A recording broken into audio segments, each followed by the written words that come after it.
Blazers Uprise has a new channel specifically for live streaming. If you're interested, check out the link in the description. Today, I'll be going over 10 mid-level exception targets the Blazers should consider pursuing this offseason. Now, we have no idea what this offseason will look like or when it will be, but that doesn't mean we can't start talking about it right now. The Blazers should be able to use their full mid-level exception, which will be approximately around $9.8 million. That's compared to their taxpayer mid-level exception of around $6 million.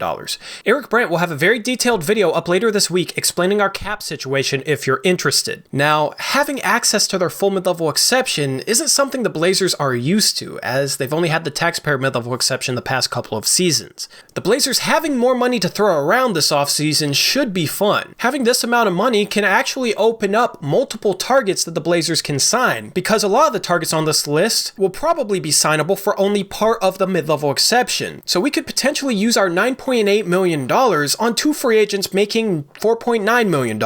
You can split it amongst multiple free agents, so keep that in mind. Now, none of the targets that I have on this list will be guys we'd bring off the bench in combination with Gary Trent Jr., Rodney Hood, and Hassan Whiteside. I do have one slot covering multiple center options in case Whiteside leaves. So without further ado, let's jump into it. Now, my 10th target on this list is Joe Harris, and the reason I have him at 10th is I think there's a good chance that he does get paid more than we could offer with our mid-level exception. Now, there are guys that aren't on this list because I'm all but 100% positive that they won't be gettable with our mid-level exception because they'll get an offer far higher. But since I was 50-50 on Joe Harris, I decided to include him on this list. And the reason why I like Joe Harris as a potential mid-level exception target for the Portland Trail Blazers is because he's a phenomenal outside shooter. He's a 42% three-point shooter for his career, shot 41% last year. The year before that, he led the league shooting 47% outside the arc. So he could replace that Seth Curry type of lethal shooter role that we had off the bench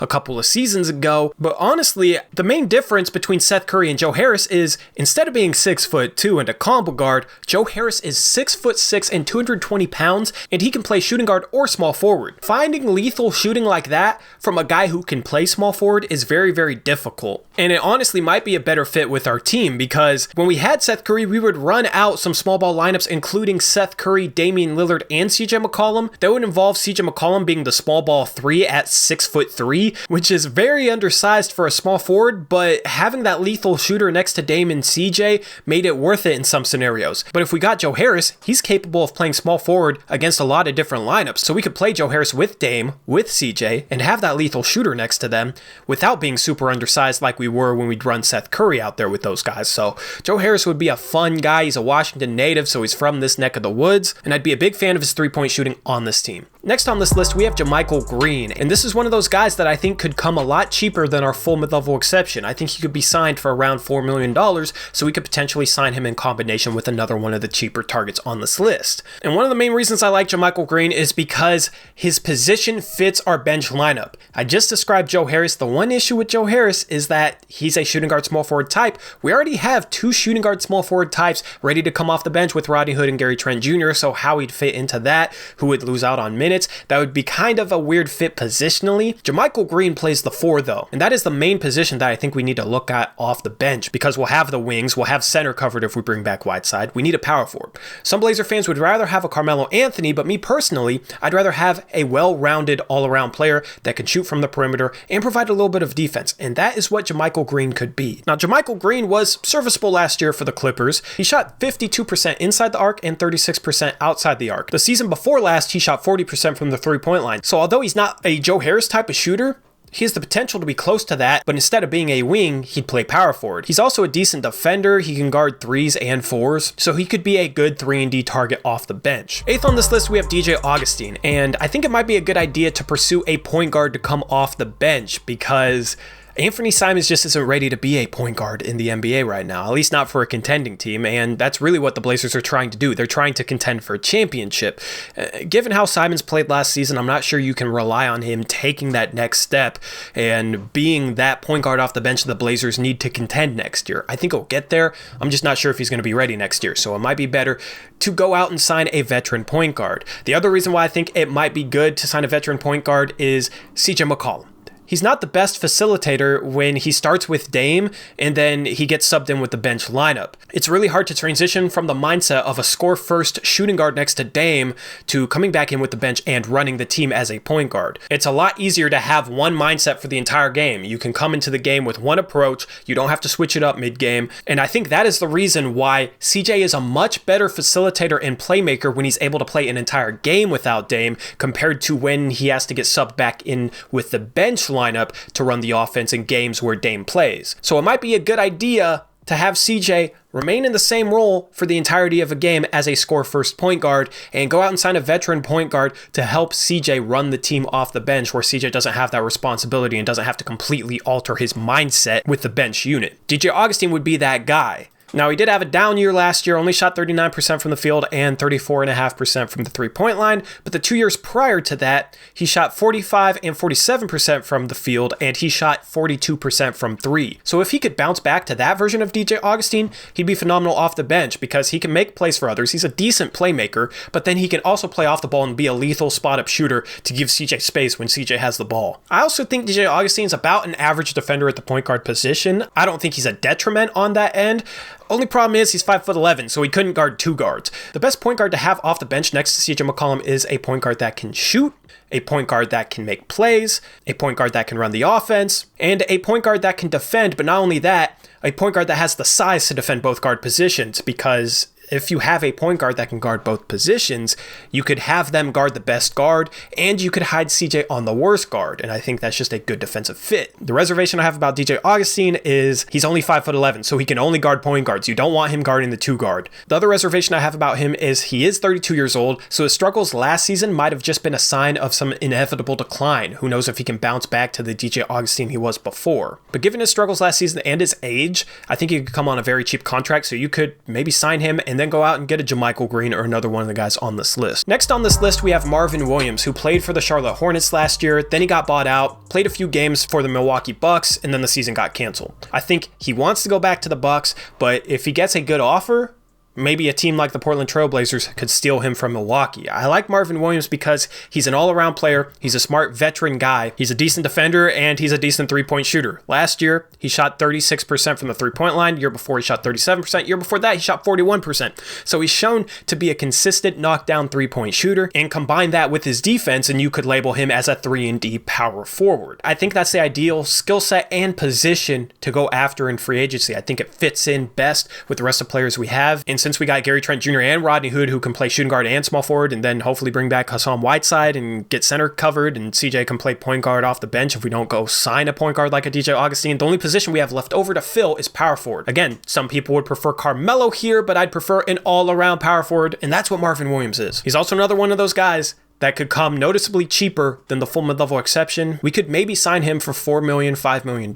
So as I've said, you can sign him in combination with another one of these cheaper players. At number 6, we have multiple center targets, starting with Kelly Olynyk. Now, I wanted to put one slot for center targets because these guys I don't think are viable options if Hassan Whiteside stays. So these guys aren't main targets, in my opinion, because I think our main option is to bring back Hassan Whiteside, then go out and sign a power forward or a point guard or maybe a wing. But in case Hassan Whiteside leaves, maybe we end up signing trading him, I don't know, we'd need to replace him in the lineup with a backup center. So this number 6 slot is actually 5 centers. The first center option I have is Kelly Olynyk. I'm a Gonzaga fan. He played at Gonzaga. I have a soft spot for Kelly Olynyk, but I also really like his skill set, and that's not coming from a biased standpoint. This guy shot 43% from the three-point line last year on 3 attempts per game and only 18 minutes per game. He should have been playing more for the Heat. I don't know why he wasn't playing more. He's a better option than Myers Leonard, in my opinion. He was a better shooter last year than Myers Leonard. He's a decent defender, so I don't think he'd hurt us on that end. And he's also a decent playmaker. Per 36 for his career, he's averaging 3.2 assists, and that is the rate that he assisted last year. So that skill set would be ideal off the bench. Shooter, decent defender, playmaker at the center position. That third one I think is important because Jusuf Nurkic is a good playmaking center. A big part of our offense with our starting lineup is utilizing Jusuf Nurkic's playmaking. If you could have a center off the bench that can also pass a bit like Nurkic can, then you could keep that same system in place for the bench lineup, and instead of having Nurkic throwing some of these passes and running stuff from the high post, you could have Kelly Olynyk. But what's nice about Olynyk is he can step out behind that three-point line and shoot the ball as well. So a pick and pop threat with CJ or Dame and Kelly Olynyk would be nice. I also like Kelly Olynyk because he can play the power forward. So unlike Hassan Whiteside, he could actually play next to Nurkic. We'd have two good passing bigs, one that can shoot. He'd be a good fit with that lineup. I also like his fit with Zach Collins, not only because both those guys are Gonzaga guys and that would be fun for me to see, but because I think their skill sets would be very entertaining to watch mesh on the court together. And honestly, I might prefer Kelly Olynyk instead of Hassan Whiteside. Problem with Kelly Olynyk is that he does have a player option for around $13 million. I do think he probably ends up accepting that, which means he wouldn't really be an option. But maybe he wants a long-term deal and he opts out and we could sign him for our full mid-level exception for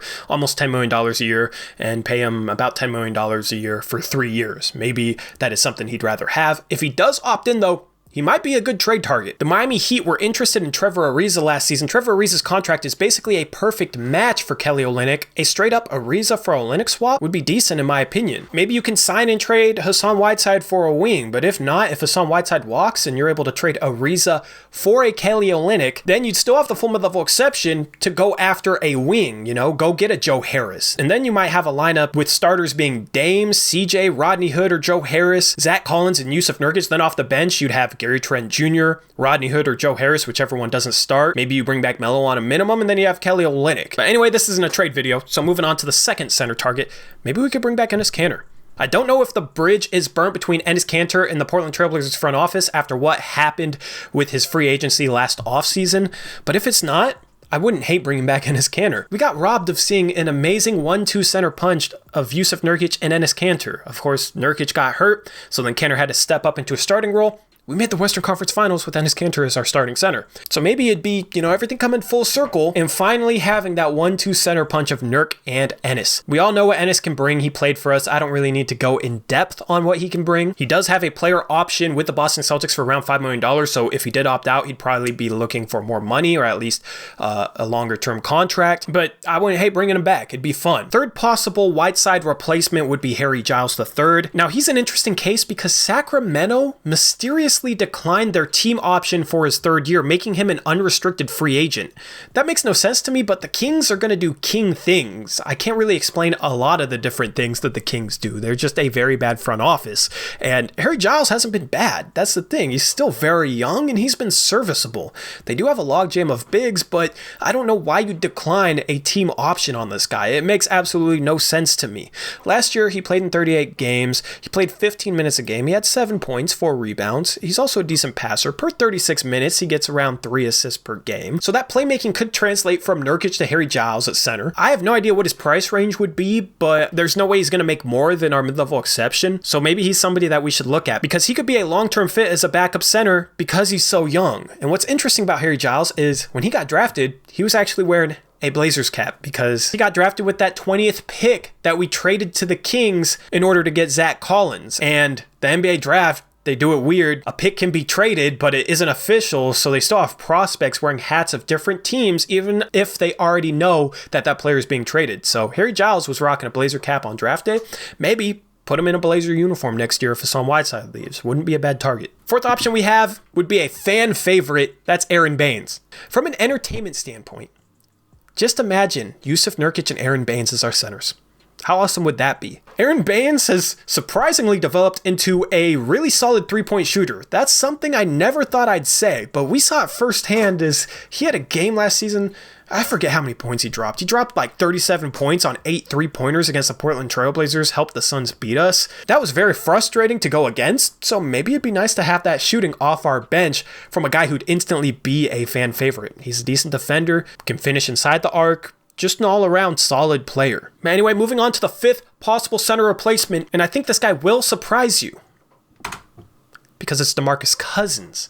Now, we all know Cousins' injury issues, had a torn ACL before the start of this past season, never played a game for the Lakers last season. The year before, he only played 30 games for the Golden State Warriors. The year before that, only played 48 games for the New Orleans Pelicans. That was the season he ended up tearing his Achilles. So he's dealt with an Achilles tear and an ACL tear. But after coming back from his Achilles tear, he was still a very good player for the Golden State Warriors. I think his production for the Warriors gets overlooked. He played 26 minutes per game for them and gave them 16 points per game, 8 rebounds, and almost 4 assists per game. Also gave him a block and a half. Per 36 minutes, those stats for the Warriors translates to 23 points per game, 11.5 rebounds per game, 5 assists per game, and 2 blocks. His true shooting percentage for that season was a solid 56%. It would have been higher if his 3-point shooting didn't regress, because in 2016-2017, he shot 36%. The season after, he shot 35.5%. The season after that, for the Golden State Warriors, he shot 27%. So if he could get that 3-point shooting back on top of what he was providing the Golden State Warriors, I still think he could be an all-star caliber big. Now, we have to see how he recovers from his ACL injury, because that could definitely make him regress a bit, but he already showed, in my opinion, that he can still be a really good player after his Achilles tear. So I think he might be able to bounce back from his ACL injury as well. Now, the one major caveat with him is it's a very realistic possibility that he ends up dealing with another major injury again, because at this point, he's definitely injury prone. But those injury problems are why he could be an option for us. He signed a minimum contract last year for the Lakers before that ACL injury, so he could possibly be gettable for a minimum contract. I think he's good friends with Dame. We've gone after him in the past, so maybe we decide to shell out $3 or $4 million for him of our mid-level exception money to have him replace Hassan Whiteside. This guy would be a low-risk, high-reward target, because if he doesn't play, maybe you go out there and sign a serviceable backup center for a veteran minimum that could replace him in the rotation. Maybe you slide Zach Collins over to play some backup 5. I don't know. You could shuffle the roster around in a way where you could offset his loss, but if he's healthy and playing like that, he could be phenomenal for our bench. He could be the best backup center in the league for a very, very cheap price. Honestly, I wouldn't mind giving him $5 or $6 million if we could get a second-year team option, because in that case, if he balls out, we could keep him for a second year on the cheap, but if he struggles and doesn't play well, then we could just cut our losses, waive the team option, not bring him back next year. I also like him as a target because if he really bounces back to kind of the DeMarcus Cousins he was before, he'll have some trade value in my opinion. So maybe that could be a part of a blockbuster trade for a position of need, preferably a starting small forward. DeMarcus Cousins would not be a bad gamble at this point, but I'm really interested to hear what you guys think down in the comment section below. So anyway, moving out of the center targets, our 5th free agent target should be Markieff Morris. Now, this is a guy who could play center, so he could replace Hassan Whiteside if Whiteside leaves, but I think he's a little bit more of a power forward. He's a guy who can shoot, shot 38% from the 3-point line last year, a decent defender, would just be a serviceable backup 4. He's another one of those guys that could be had for only part of the mid-level exception who could be combined with another cheaper signing. The one issue with him being a target is I'm not sure he'd want to play in Portland. He seems like the type of guy who wouldn't want to play in Portland. So anyway, our 4th target is Justin Holiday, and I really like what he did last year for the Indiana Pacers. That's why I have him as number 4 on my list, but I do have a couple major concerns with him. First, let's talk about the good. Last year, he shot over 42% from the 3-point line for the Indiana Pacers, and he also provided really, really good defense. A 3-and-D wing of this caliber is something the Blazers have been looking for a really long time. But caveat number 1, the Blazers might already have that guy in Gary Trent. Justin Holiday and Gary Trent have a lot of similarities with their style of play, just being 3-and-D guys who can shoot well from the 3-point arc, who can defend well on the perimeter. Now, I'm not entirely sold on Gary Trent Jr. being the player that he was last year. You know, it wasn't a super large sample size, so maybe it might be a better thing to go out there and get a veteran who you think you could rely on a little bit more. But honestly, I'm pretty confident in Gary Trent Jr., so maybe that's not the right move. Maybe you just play Gary Trent Jr., save the mid-level exception money for somebody else. The second caveat I have is Justin Holiday kind of sucked before last season. In the seasons he played before joining the Indiana Pacers, his 3-point shooting was around 35%, and he wasn't that good of a defender. He was solid, but he wasn't as good of a defender as he was last year for the Indiana Pacers. So maybe last year was a little bit of a fluke, or maybe he just put in a lot of work to get his game to the point that now he is that player that he showed last year for the Indiana Pacers. I don't know. Those are the 2 main caveats I have with him. I wouldn't hate it if we signed him, but I definitely don't want to give out full mid-level exception money for a guy like Justin Holiday. But for $5 million, it'd be a solid signing in my opinion. Third guy I have is Jeff Teague. Now, earlier I explained with DJ Augustin how it might be good to go out and get a veteran backup point guard to pair next to CJ. I like Jeff Teague a little bit better because although he doesn't have the shooting upside that DJ Augustin does, he's still a solid 3-point shooter, shot 37% from the 3-point line last year. But the main thing is he's bigger. He's 6'3", so hypothetically you could have him guard some shooting guards. He's an average defender. He's not going to wow you on that end, but I think he's a little bit better than CJ, and he has the size to guard both positions, and he's big enough to hang with some 2 guards. So from a size standpoint, as I explained earlier, that's a better fit.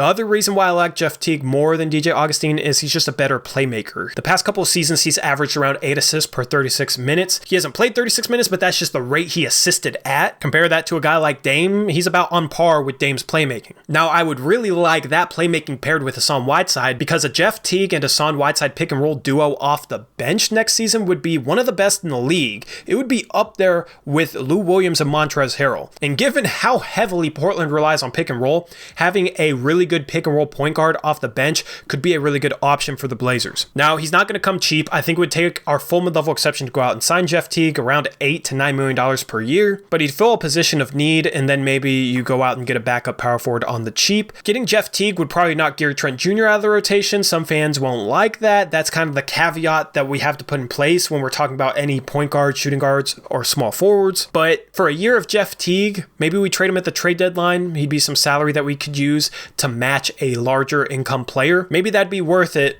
holding Gary Trent Jr. back for half a season. I don't know. Let me know what you think in the comment section below. Second target we have might be a little bit of a surprise to people. It's another guard. I don't know if you guys would want this guy playing over Gary Trent Jr., but honestly, I think this guy would be the perfect third guard in our lineup for years to come. It's DeAnthony Melton. He's a 6'2" guard, but has a 6'8" wingspan, and he's strong. So I think he has the size to guard most two guards. In my opinion, he's a good defender. That was his best skill set coming into the league, and he's also a decent playmaking point guard. If you play him at the 2 guard, he would be a really good playmaker. Now, the one caveat with DeAnthony Melton is he's not a great three-point shooter, only shot 32% last season, but he's still only 22 years old. So I do expect him to improve to a 35 or 36% three-point shooter. And if he does that, honestly, he really wouldn't have any weaknesses, because that's really his only main weakness. He's a decent playmaker, decent defender, a pretty average slasher in my opinion, just doesn't have the three-point shot yet. If he could provide that three-point shot, he would be a great fit off the bench. And the potential role I envision DeAnthony Melton having with the Portland Trail Blazers would be a Marcus Smart type of role. You look at Marcus Smart. He's a really, really good defender. He can make plays for others, and he's developed into an average three-point shooter, and he's kind of the heart and soul of that team. He's a hustle guy. I envision the same for DeAnthony Melton. Maybe he won't become quite the defender that Marcus Smart is, but he has the potential to be really, really good on that end. And if you look at the playmaking he provides, and then if he can improve his three-point shot a little bit, he could be the same type of player. He'd be a good fit with CJ with that bench lineup. He's still super young, so he could be a part of our core for years to come. Once Dame and CJ kind of get up there in age, DeAnthony Melton would actually be a really good fit next to Anthony Simons, in my opinion. I really like the idea of the signing. Now, the thing is, we'd probably have to give him more money than some fans are comfortable with, because he is a restricted free agent, meaning that the Memphis Grizzlies can match any contract for DeAnthony Melton. So he might have to overpay him a little bit in order to get Memphis to say, no, we don't want to pay him that amount of money. You guys can have him. So he'd probably take up the full mid-level exception, maybe $9 million a year, $9.5 million a year. But honestly, I think that'd be worth it, because I think at this point in his career, he's an average player, and average players make around $7 to $8 million a year. He's only 22 years old, so he should improve to being an above average NBA player. And if he does that, he'd definitely be worth $9 million. So I really like DeAnthony Melton as an under-the-radar target for the Portland Trail Blazers this offseason. And the number one player I have is Maurice Harkless making his return to the Portland Trail Blazers. I have a Maurice Harkless jersey somewhere. I'd love for that to be a jersey of a current Blazer player again. Now, we all know what Maurice Harkless provides. I don't need to go into that amount of depth. He's a good defender, versatile player, can guard multiple positions, is a solid cutter, can post up smaller players. But I think the one area that Blazer fans underrate him is his three-point shooting, because the past 4 seasons combined, Maurice Harkless has shot 35% from the three-point line. That's on par with Trevor Ariza's career average. So I think you could make a very good argument that Maurice Harkless is as good of a three-point shooter as Trevor Ariza. A lot of fans won't agree because, as I said, they underrated Harkless' shooting, and that Trevor Ariza was on fire for us last season, shooting 40% in a Blazer uniform. I don't think Ariza keeps that up, though.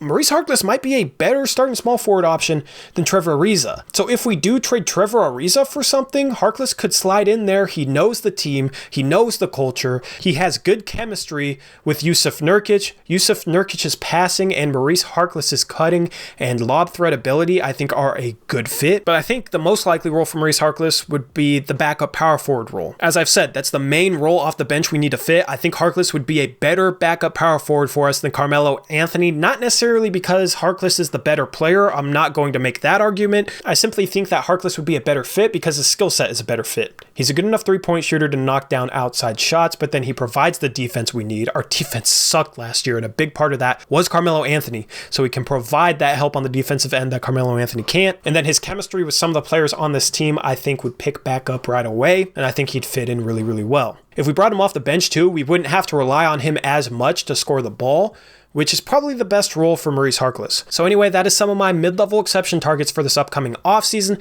Let me know down in the comment section below what you think of some of the targets that I talked about in this video. Now, I will go through some of the guys that I didn't include.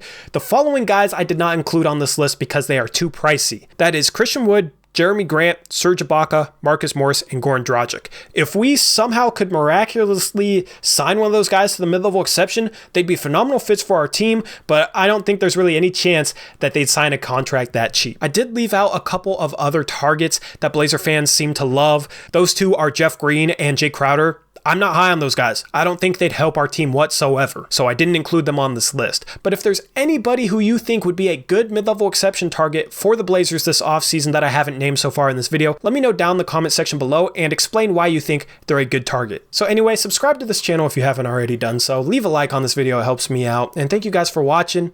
I'm out of here as always. Peace out. Go Blazers.